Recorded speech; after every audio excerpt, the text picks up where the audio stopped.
Olá pessoal, vamos para mais uma questão sobre a história do Brasil, uma questão super importante para o seu entendimento de aspectos bem relevantes aí para o seu estudo, tá bom? Venham comigo! É a questão 19 da apostila de vocês. Ela fala assim, pessoal, vamos lá. Leia a afirmativa abaixo. 1850 não assinalou no Brasil apenas a metade do século. Foi o ano de várias medidas que tentavam mudar a fisionomia do Brasil, encaminhando para o que então se considerava modernidade.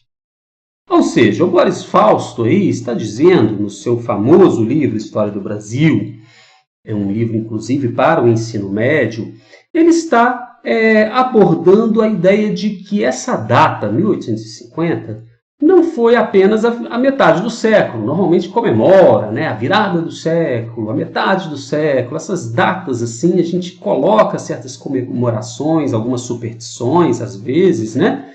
Mas aqui nesse caso, 1850 foi um momento de reais medidas importantes no processo de modernização do Brasil. Quais medidas foram essas? É isso que a questão vai querer saber, né? Cite duas medidas a que se refere o autor e analise quais as suas implicações para a transformação da sociedade brasileira em direção a uma estrutura econômica mais moderna. Pessoal, o que vocês lembram aí com essa data, 1850? O que teve de importante ali? Inclusive, na época em que essa questão caiu, o PISME aceitou algumas respostas que não ficavam exatamente em 1850, mas que estava ali no contexto, digamos assim. Tá? Mas existem duas coisas de 1850 que a gente poderia citar aqui, tá? Que são a Lei Eusébio de Queiroz, que aboliu o tráfico de escravos. Beleza? Aboliu a escravidão? Não. Aboliu o tráfico atlântico de escravos. Isso, pessoal, era como que uma data de validade para a escravidão. A escravidão estava, a partir dali, com seus dias contados.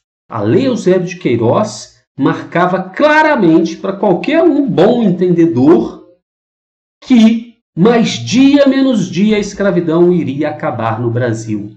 Só não estava sendo acabada ali em 1850 porque o governo brasileiro adotou aí a estratégia da transição gradual, de abolir aos pouquinhos para substituir aos pouquinhos a mão de obra dos escravos. Então essa substituição de mão de obra, gente, trazendo trabalhadores livres para o Brasil, implementando o trabalho livre assalariado, é considerada uma modernização.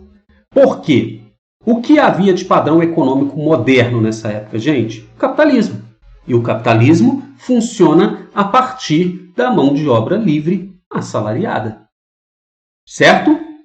Então, na medida em que o Brasil sinalizava que a mão de obra que passaria a vigorar predominantemente seria a mão de obra livre assalariada, o Brasil estava justamente apontando o caminho da modernidade. Certo?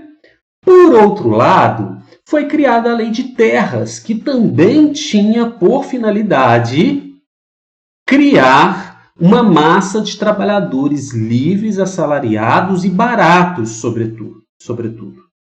Era uma lei de terras que, de alguma forma, dificultava o acesso à terra. Inclusive, a gente sempre faz a comparação com a Lei de Terra dos Estados Unidos, de 1865, Estados Unidos comunista, né? Mentira, não tem nada de comunista, é brincadeira. A Lei de Terra dos Estados Unidos distribuía terra, facilitava o acesso à terra para as pessoas. E facilitava o acesso a imensas terras? Não, gente, a pequena terra. Os Estados Unidos é criado, principalmente na sua região oeste, a partir da pequena e média propriedade, não do latifúndio. Tá? Exatamente porque a lei facilitava o acesso à terra, mas ao mesmo tempo limitava. Falava assim, olha, não pode ser quem chegar primeiro pega tudo e não sobra nada para ninguém. Na verdade, cada um poderá ter acesso a um pedaço de terra, mas vai ser um pedaço limitado. Beleza? Quando vocês veem filmes norte-americanos, isso fica claro, né? A família vivendo ali no meio rural, e o meio rural não é uma fazenda a perder de vista, mas é um território mais ou menos pequeno.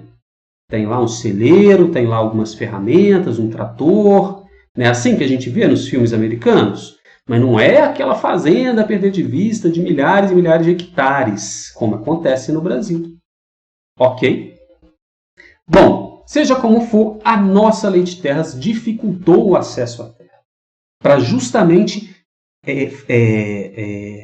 obrigar que os trabalhadores livres, não tendo acesso à terra, tivessem que trabalhar para aqueles que tinham acesso à terra, para aqueles que já possuíam as suas imensas terras.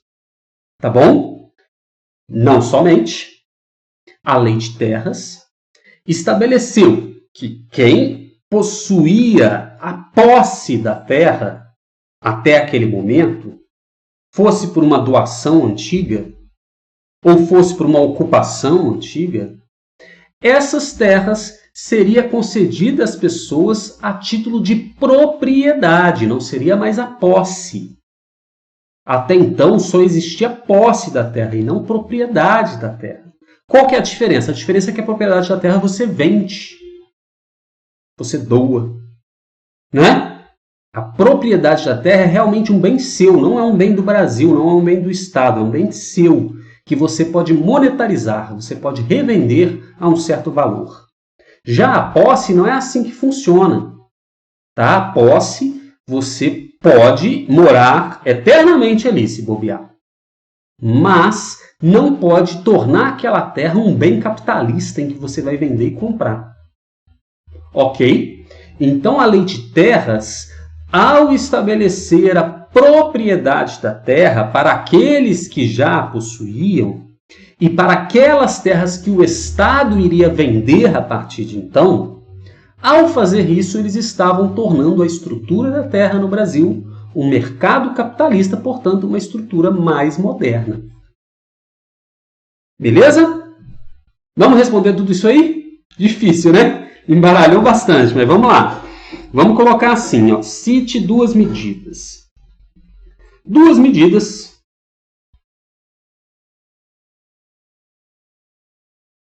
que encaminharam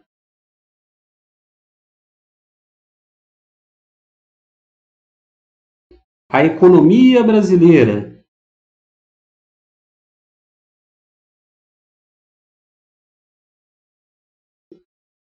para um padrão mais moderno foram, ok? 2 pontos. A lei de terras e a lei Eusébio de Queiroz. Ah, Pedro, não lembro os nomes das leis, só lembro a ideia das leis. Você pode colocar as ideias também. Talvez perca um pontinho ou outro, mas não perde a questão, tá? A lei de terras e a lei Eusébio de Queiroz. Então você poderia colocar a lei que regularizou a propriedade das terras no Brasil e a lei que proibiu o tráfico atlântico de escravos, a entrada de novos escravos nas fronteiras brasileiras. Tá bom? Ponto final. Ambas serviram para criar uma massa de trabalhadores livres e assalariados. Assalariado é que recebe salário, tá, gente? Criar uma massa de trabalhadores livres e assalariados condizentes condizente, né? A massa é condizente com o padrão capitalista moderno. Capitalista, né, gente? Escrevi errado. Capitalista moderno. Aqui o C não é com maiúscula não, né? Poderia ser minúsculo, tá bom? Não é o capitalismo, mas o padrão capitalista, né? Moderno. Pois bem, a lei de terras, contudo,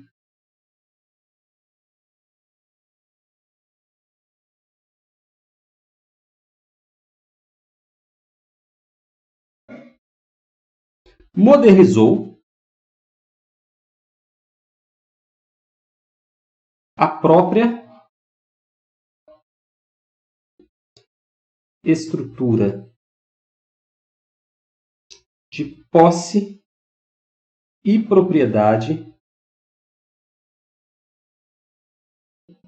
da terra. Beleza?